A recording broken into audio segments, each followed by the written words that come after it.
Hey guys, and welcome back to the show. I am your host, Megan Hardy, and I'm the founder of Fitness Uncharted, which is a women's nutrition and body transformation coaching company that I created to help women build muscle, lose fat, and transform their bodies and their lives. And today we are going to be talking about what actually happens when you eat carbs, because there are a lot of myths around carbs and there's a lot of fear mongering around carbs. There's a lot of just misinformation and confusion. So I want to clear some of that up today so you can not fear carbs, but also understand what actually happens in your body when you eat carbs. And I will say, when I was pregnant with Kai, I wanted all the carbs. Like, oh my gosh. Like, first of all, I had aversions to protein, most protein sources while I was pregnant, which is not fun. I was like, come on, baby. Like, we need this protein. But like eggs, I eat so many eggs and I could not do it.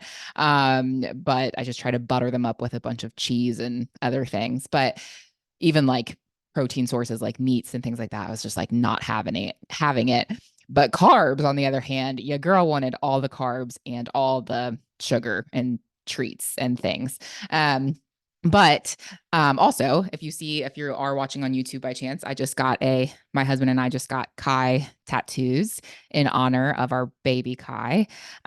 So yeah, if you see like my very random bandaged arm, I got it next to a tattoo that I have for my grandma who passed away, and added to it a little bit. So that's fun. But even now, so now that I am not pregnant, I even now I'm still on a certain like cinnamon sugar toast kick right now. If you've seen on my stories at all, I've been posting some there. But I don't know why I'm just on this cinnamon sugar kick. Well, I guess I know why. My husband got a container of cinnamon sugar instead of just cinnamon. I asked him to go to the store and get cinnamon, and he brought back cinnamon sugar. So I was like, well, I know how to use this. Like, who didn't have cinnamon sugar toast back in the day as a kid, right? Like, that is what you do with cinnamon sugar, or I hope it's what you did. If not, I'm so sorry for your childhood because you were missing out. I literally remember every time my grandma watched us, we had cinnamon sugar toast. Love that stuff. So it's just, if you haven't had it before, it's toast or bread with plenty of butter on top and then cinnamon sugar sprinkled on top, and then you put it in the oven or microwave for like, if you're doing microwave, like 12 seconds. And it's just, oh, so perfect and buttery and melted and delicious. Anyway, my mouth is watering. So even now I'm on my cinnamon sugar kick. I use like either Dave's Killer Bread or like Ezekiel bread. And then I didn't have any butter on hand. So I was like, what can I use with this cinnamon sugar?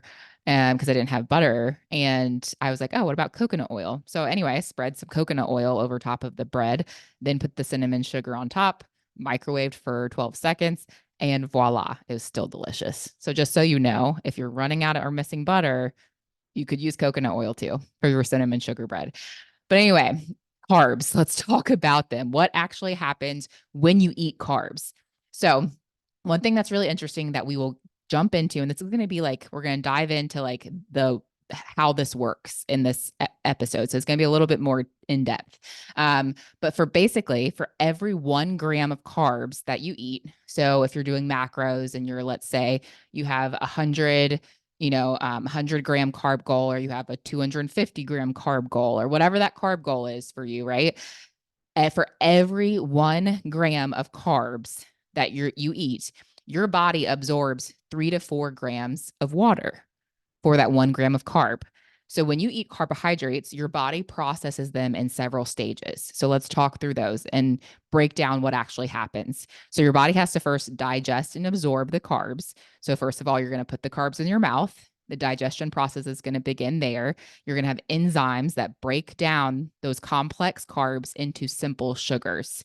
And then they're going to go through your stomach, they're going to go through your small intestine, and then most carbohydrate digestion occurs here. So this is where you're going to have more like enzymes and things breaking down your carbs into those simple sugars like glucose. So you've probably heard of glucose or glycogen. Basically, glycogen is the stored form of glucose. And these simple sugars are then absorbed into the bloodstream. Okay. So then let's talk about glycogen storage. So once glucose is in the bloodstream, it can be used for immediate energy. So that's where like carbs are one of our primary energy sources. If your body needs energy and you have carbs, guess why when we're tired, we want all the carbs, right? Cuz like our body knows this is some immediate energy we can get from these carbs. So they can either, the glucose can be used for immediate energy, or if there is excess glucose that's not needed, it is going to be stored in your liver and in your muscles as glycogen. This is one reason, you guys, why when you have more muscle mass, you can actually store glucose and glycogen better, or you have more basically access or place to store that. Because if you have more muscle in your frame, guess where that glucose can be stored? In the muscle tissue, right? So that's why you might find, like, if you're like, oh my gosh, I just smell carbs and I gain weight, building muscle will actually help you with your body's response to carbohydrate intake. This is one of those reasons, because the carbs can actually be stored as glycogen in the muscle tissue. And glycogen is a form of energy storage. So, like I said, for every gram of glycogen stored, approximately 3 to 4 grams of water is also stored. And this is why carbohydrate intake can lead to a temporary increase in body weight because of the water retention. So if you're consuming carbs and you're like gaining weight, it's not because carbs are making you fat. It's for every gram of carb, your body is retaining 3 to 4 grams of fluid in the form of water, right? So let's talk water retention. That's the process of storing that glycogen, and which involves binding it with water molecules. So that's how your body is storing it. It's by binding it to those water molecules. And this is because glycogen is water attracting. So you're not gaining fat, you're just storing 3 to 4 grams of water are being bound to that glycogen molecule in your body. And so that's why you're seeing that, maybe that uptick on the scale temporarily. And this can explain why people on high carb diets, or people who have reintroduced carbs after a period of low carbohydrate intake, they might notice a quick gain in weight. So that's where, if you've been under consuming carbs or doing keto or low carb, and even if you're not doing super low carb, but you all of a sudden really increase your carbohydrate intake, you might go like, oh my gosh, the scale just like flew up. This is not body fat. Okay. I repeat, this is not body fat. Unless you are, the caveat is, unless you are dramatically over consuming calories, then yes, you will put on body fat. But if you're staying within your calorie goal and you're not going above your maintenance calories, you're not putting on body fat. It's water retention. Okay. And this is also why, you might see an uptick when you come from a keto diet to more carbohydrates. A lot of people get really scared about that, or like, oh my gosh, I'm gaining all the weight back. It is water retention, especially if you are eating within your calorie goal and calorie range. It is not body fat. So, as far as energy use, what happens when the body needs energy is it breaks down glycogen back into glucose. So, like I said, glycogen is the stored form of glucose. So, when your body needs that energy source, it's going to break that down. And then this process releases the glucose into the bloodstream for use by your muscles and other tissues. So as glycogen is broken down, what happens is the associated water is also released and excreted. So when you have that glycogen that's bound to water molecules and you break it down, because that's glycogen is needed and it needs to be turned to glucose to be used, the water molecules attached to it are going to be released and excreted, which then can lead to a noticeable drop in body weight if glycogen stores are depleted. So that's why you might see that when you go from eating more carbs, all of a sudden you're eating less carbs, the scale goes down, right? It's not that you're losing a bunch of body fat, it's you're releasing that water and that's being excreted and depleted. That's why when you're doing keto, I'm sorry, my friends, you're not losing 10 pounds of body fat in a week. That's water weight. Okay. And then let's also talk about insulin really briefly. So this is the other thing. A lot of people, especially if you're diabetic or have like insulin resistance, they're very fearful of carbs. There is a right way to eat carbohydrates, even as an insulin resistant person. One, you're going to want to stick with more of those complex carbs versus simple carbs and simple sugars. So those things like your, fruits and vegetables and whole grains, things that are not going to be broken down as easily in the body, but you want to stick with those. But then also what happens is carbohydrate intake, it stimulates the release of insulin, which is a hormone that we all probably know, especially if you are diabetic or pre-diabetes or struggle with insulin resistance and know you've heard of insulin, but that's a hormone that helps cells take in glucose from the bloodstream. Insulin also promotes the storage of excess glucose as glycogen, and it inhibits the breakdown of fat for energy and prioritizes carbohydrate use. So like insulin is needed, right? And we need the right amount of insulin. That's where, again, if your body is insulin resistant, you're overproducing and it's not a good situation. But all of this is a process that's supposed to happen. And when it happens the right way, your body can store that glycogen as needed, or that glucose as glycogen, right? So let's talk about some implications of carbohydrate consumption. So what happens basically? What are some of the side effects of consuming carbs? So, first and foremost, we've already touched on this, you're going to have weight fluctuations. If you're increasing or decreasing carb intake, you're going to have weight fluctuation. The water binding property of glycogen explains why low carb diets often lead to rapid initial weight loss, because it's the depletion of glycogen stores and the associated water. Again, this is not fat weight. So losing 10 pounds on keto your first week is like a false positive. It like gives you this like, oh my gosh, this is working sensation. But girl, as soon as you increase those carbs again, that 10 pounds is coming right back. So this is where a lot of times people lose so much initial weight, but they're not actually taking into account their protein intake or their overall calorie intake. So they lose that initial weight. They think it's working, but it was mostly water weight. And they still might actually be over consuming calories even on keto. And if they're over consuming calories, they're not going to actually lose more weight or body fat, right? So it's kind of that false positive. And the majority is probably water weight. So first and foremost, weight fluctuations will happen if you're increasing or decreasing carbs. Also, carbs largely impact your hydration status.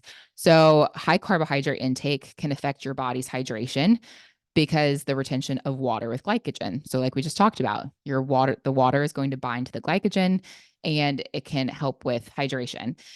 Carbs also alongside electrolytes. So electrolytes being minerals like sodium and potassium, those things can help with your hydration status as well, alongside that carbohydrate intake. And that plays a really crucial role in regulating your fluid balance within the cells, because it's not just a matter of pushing water in. If you're not getting water into the cell, you're not actually hydrated. And that's where electrolytes come into play. And so this helps with that fluid balance within the cell and also throughout your whole body. And then also another effect of carbohydrate intake is performance and endurance. So athletes often consume high carb diets to maximize their glycogen stores. They are trying to get the most out of their nutrition and out of those carbohydrates and glycogen for performance and endurance, which enhances both performance and endurance because it's a readily available energy source for the body to use. So remember, like carbohydrates, those are our body's primary source of energy. So if we're trying to perform well or have endurance, having that energy source readily available is going to help, right? That makes sense. It's like using the preferred fuel or gas for your car, right? Like if you put the wrong type in, it's not going to function as well. Carbohydrates are our body's preferred energy and fuel source. And last but not least, what carbohydrates will do in the body is it will help with building muscle. So I'm going to dive a little deep into this one because the majority of people listening to this probably want to lose body fat and or build muscle. And you need carbs to do that too. I know a lot of the carnivore people or keto people out there will say you don't, because your body can quote unquote take glycogen or glucose from other parts of your body, but I'm about to explain why we don't want to do that. So, adequate carb intake ensures that your glycogen stores are replenished, right? So, we need to consume carbs, turn it to glucose and then to glycogen, and that allows for sustained performance and intensity during your workouts, which, guys, let's talk about progressive overload. If you don't know what that is, go back to the progressive overload episode and listen. But that's essential for muscle hypertrophy, AKA muscle building.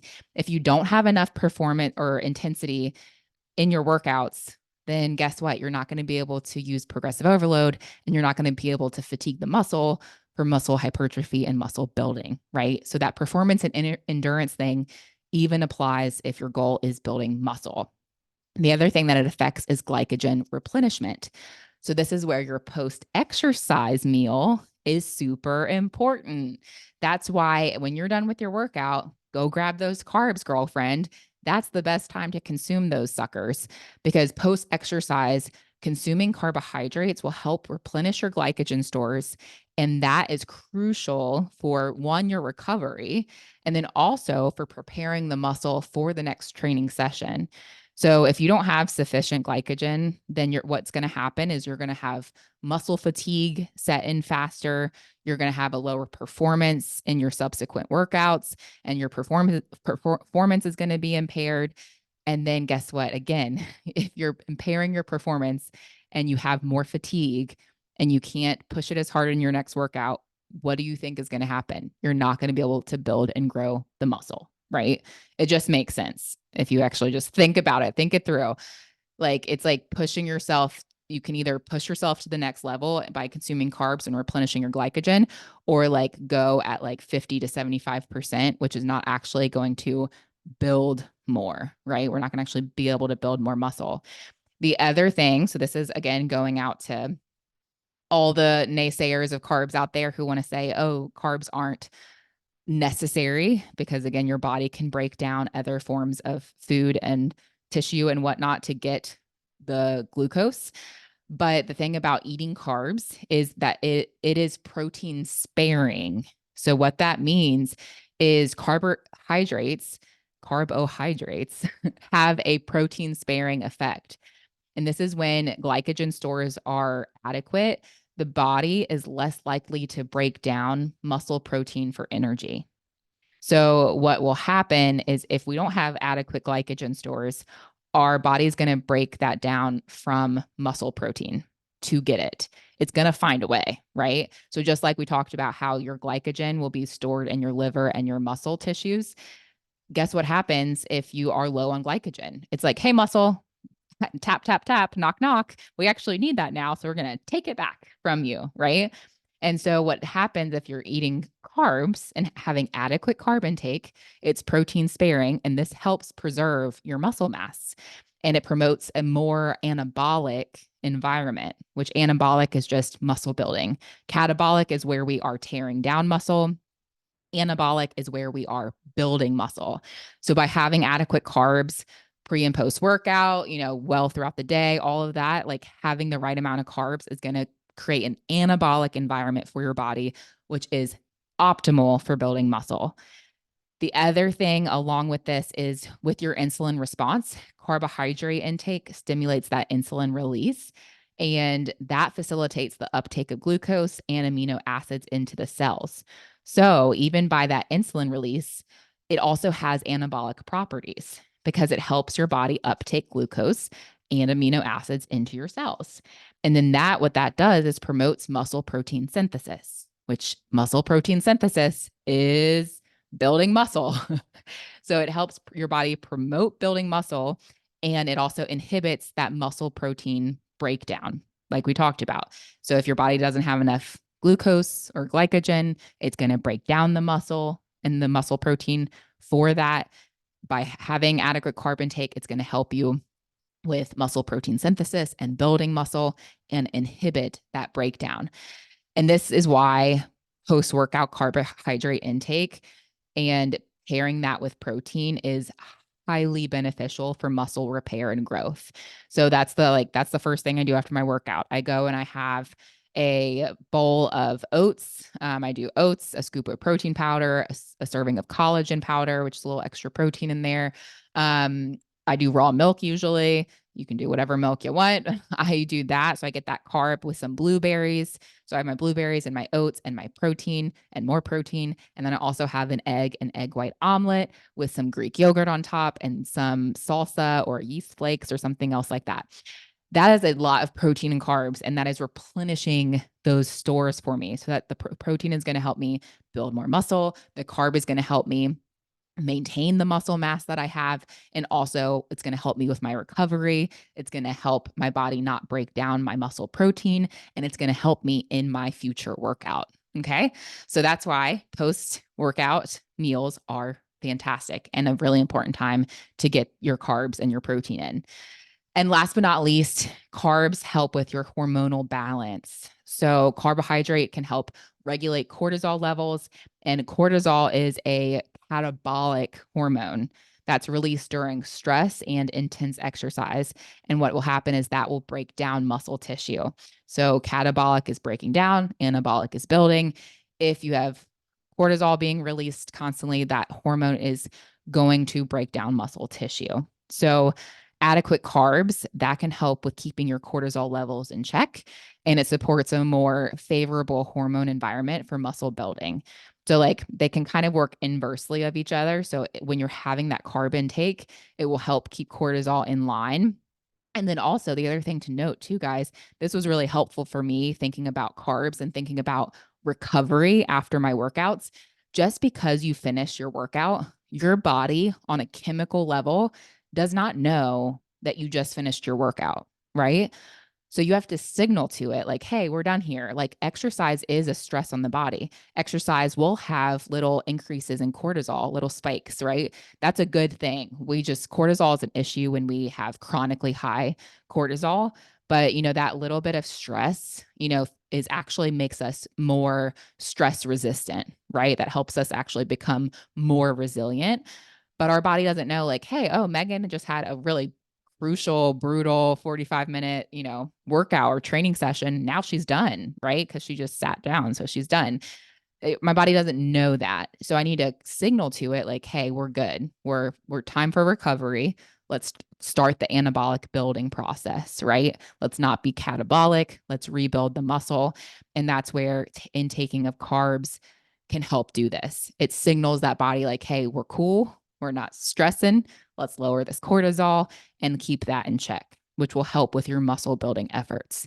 So I hope that understanding, I know this was kind of an in-depth episode and getting a little bit into like the science of it, but hopefully that was understandable and hopefully understanding. I'm losing my voice. Wow, where'd that just go? Hopefully understanding these mechanisms really highlights the importance of carbs in your energy metabolism, why it is really important for your overall energy for your body, for your metabolism, for building muscle, and how they also, eating carbs, will influence your body weight through water retention. So I know because like a lot of us might have heard that before, but not really understood why or like not really believed it at how legit it is. But 1 gram of carb binds to 3 to 4 grams of water. That's a big deal, right?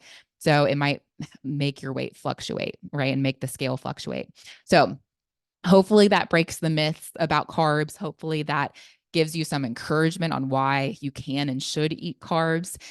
The trick is finding the right amount of carbs for your body. And if you need help doing that, feel free to DM me. My social media handles are in the show notes. You can always message me.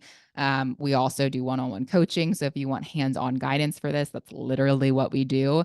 But you need carbs. Okay. So find the right amount of carbs for you and for your body. Carbs do not make you fat. I'll just end it with that. Carbs do not make you fat. Okay. Have a great day. I'll catch you guys on the next episode.